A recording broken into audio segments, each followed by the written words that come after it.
রাসূল ডাকতেছেন, সাহাবীরা রে, আমার এই শহীদদেরকে দাফন করে দাও। শর্ত হলো গোসল দিও না, রক্তমাখা জামা কাপড়গুলো পাল্টাইও না, এই রক্তমাখা জামা সহ দাফন করে দাও। হাসরের ময়দানে আমি নবী এই শহীদগুলো লইয়া আল্লাহর আরশের কিনারে যাইয়া দাঁড়াবো, দেখাবো আমার উম্মতের মতো কেউ নিয়ে আল্লাহকে পাওয়ার জন্য এইভাবে কষ্ট করেছে। এবার দাফনের কাজ শুরু হলে কিতাব লেখে 69 জনের দাফন শেষ। 70-এর মাথায় আসওয়াদ দূরে পড়ে আছে। আমার নবী 2 কদম সামনে গিয়ে দেখে আসওয়াদ নতুন তরবারি হাতে চিত হয়ে পড়ে আছে, শহীদ হয়ে গেছে। আমার নবী ডাকে, রে আসওয়াদ, মদিনার হুর বিয়ে করতে পাঠাইছিলাম, মদিনার হুর বিয়ে করলি না, যুদ্ধের ময়দানে জীবন দিয়ে বিদায় হলে।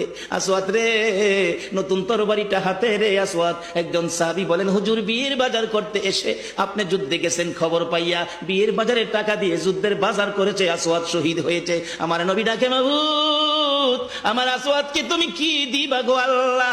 মদিনার হুর নিল না, রাসূলের পক্ষ নিয়ে জীবন দিয়ে দুনিয়ার থেকে বিদায় হলো, আমার আসওয়াদকে তুমি কি দিবা গো আল্লাহ? আসওয়াদের লাশটা ধরে ধরে কবরের দিকে নিয়ে আসতেছে, গোসল লাগবে না, কাফন লাগবে না, শুধু দাফন করে দিবে। আমার নবী আসওয়াদের কবরের পাশে দাঁড়াইয়া মুস্কি মুস্কি হাসতেছেন। সাহাবীরা আরজ করেন, ইয়া রাসূলুল্লাহ, এই কবরের পাশে হাসতেছেন কেন, ব্যাপার কি? আমার নবী বলেন, সাহাবীরা রে, আমি যা দেখি তোমরা তা দেখো না রে। সাহাবীরা, হুজুর কি দেখে হাসছেন জানতে চাই।